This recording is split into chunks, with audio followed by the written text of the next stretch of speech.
देता न दशमलव भारत तो यूं चांद पे जाना मुश्किल था। जी। धरती और चांद की दूरी का अंदाजा लगाना मुश्किल था। सभ्यता जहाँ पहले आई, पहले जन्मी है जहाँ पे कला। अपना भारत वो भारत है जिसके पीछे संसार चला। संसार चला चलता ही गया, यूं आगे बढ़ा बढ़ता ही गया। भगवान करे ये और बढ़े, बढ़ता ही रहे और फूले फले। क्या शानदार आवाज़। और आपकी आवाज़ भी कम नहीं है नहीं कहीं नहीं से नहीं भी। नहीं, मैं तो इनके रति बराबर भी कुछ कर जाऊं तो मेरे लिए बहुत खुश नसीबी होगी। मैं तो इनको बहुत डैड ने बहुत मेहनत, बड़ी शिद्दत, बहुत ज़्यादा उसके साथ। मनोज कुमार जी के साथ उनका बड़ा अच्छा बॉन्डिंग थे। जी और जी बी आर चोपड़ा साहब के साथ भी बहुत अच्छी बॉन्डिंग, उनकी बहुत फिल्मों में गाने गाए हैं। और मेरे ख्याल से बी आर चोपड़ा साहब तो महेंद्र जी के अलावा किसी और को गवाते भी नहीं थे। वक्त में सिर्फ एक गाना था जो रफ़ी साहब से, सिर्फ रफ़ी साहब ने वो गाना गाया था, वरना महेंद्र जी के सब गाने थे उसमें। जी जी। और चूंकि वो शायद रवि साहब जो थे उन्होंने बोला ये गाना सिर्फ रफ़ी साहब पे ही ज़्यादा सूट करेगा, तो वो था। तो हम उनसे पूछेंगे, आपने तो बहुत करीब से देखा, दोनों को बहुत करीब से देखा, बिहार साहब को भी और मनोज कुमार साहब को भी। तो मनोज कुमार साहब की कुछ यादें हैं जो साथ में डैडी के आप सब साथ में रहते हो?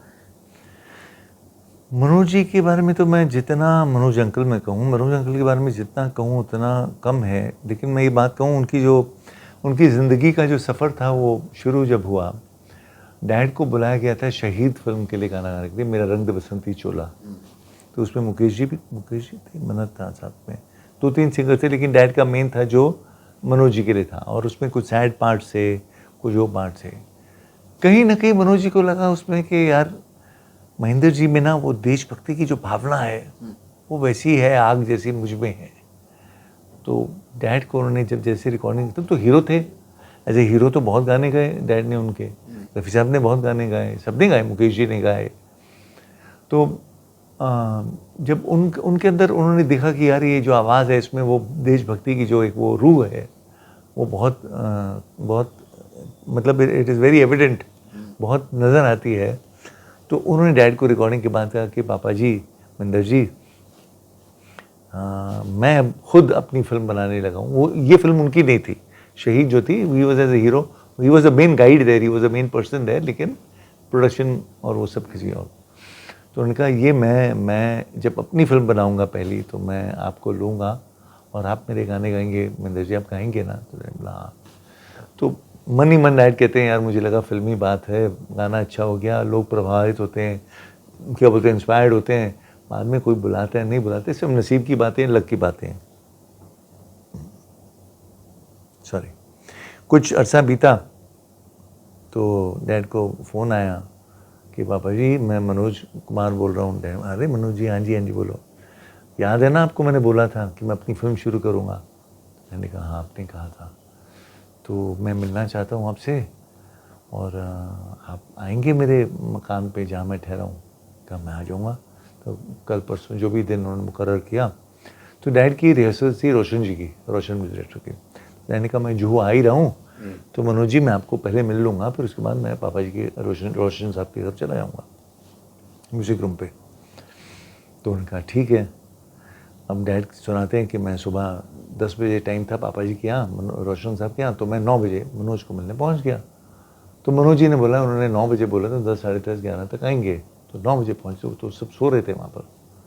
तो डैड ने 2-3 बार घंटी बजाई, तो मनोज जी ने कौन, वो कह रहे मनोज जी तुसी आ गए क्या? ओ सॉरी 9 बज गए और आप पहुँच भी गए, आइए अंदर आइए। तो 2 लोग और वहाँ पर सो रहे थे उसी हॉल में। उठ उठ उठ उठ, देख कौन आए, देख कौन आए, ओए केवल उठ, ओए उठ उठ। वो कौन है? वो दूसरे ने उठाया, और देख बिंदर जी आए, चल चाय बना। वो कौन थे? धर्म जी। तीनों सो रहे थे, केवल का जो धर्म जी और मनोज जी स्ट्रगलर्स थे, एक ही जगह पर। देख उठ। तो पापा जी उठे, धर्म जी ने जाके चाय बनाई, उन्होंने, डैड ने बातें की उनके साथ। अब वो सब सिलसिला हुआ। और फिर गाने रिकॉर्ड हुए उपकार के, उनकी पहली जी। प्रोडक्शन डायरेक्शन थी। वो ऐसा हलचल शुरू हो गई, प्राण साहब तो रुके ना किसी को तारीफ़ करते हुए। अब प्राण साहब ने राज कपूर साहब के साथ भी काम किया हुआ, वही शांताराम जी के साथ, मतलब बड़े बड़े दिग्गज जो मेकर्स हैं उन सब के साथ काम किया उन्होंने। लेकिन वो मनोज कुमार जी की तारीफ़ करते हुए रुके ना। और हकीकत में जब पिक्चर लगी तो ऐसी लगी कि पूछो मत। और फिल्म भी हिट हो, गाने भी सब सुपर गाने हिट। भी सुपर हिट हो गए थे। आज भी जब देशभक्ति के गाने बजते हैं तो महेंद्र जी वो सब गाने जो है लाइन से बजा करते बजते हैं, इसमें कोई शक नहीं। उस फिल्म का तो मेरी देश की धरती, और मेरी देश की धरती तो मैंने हाल ही में मुझे मनोज अंकल ने बताया था, कहते कि कोई गिनीज बुक ऑफ वर्ल्ड के मोस्ट पॉपुलर। देखिए किसी भी उम्र के आदमी को, चाहे वो 100 साल के हों, चाहे 8 साल 10 साल 15 साल, जो भी बच्चे ने होश संभाली जो गाना सुनता हो, कोई गाना और सुना हो ना सुना हो, मेरी देश की धरती के बारे में तो उसको मालूम पड़े होता ही होगा उसको 100%। कि ये गाना है ना, ऐसा की बात है। तो वो मेरे सबसे प्रचलित गाना, मैंने कहा अच्छी बात है। तो हर अच्छा, जब ये रफ़ी साहब और लता जी की जब बीच रिफ्ट हुई, जब चीज़ों को लेके, तो उस टाइम पे रफ़ी साहब ने लता जी के साथ गाने बंद हो गए दोनों के।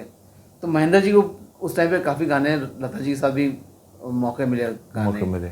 तो वो जो दौर था वो कैसा था, वो कैसे बताते थे? क्योंकि रफ़ी साहब एक तो रफ़ी साहब थे, रफ़ी साहब तो उनके फादर समान थे बिल्कुल।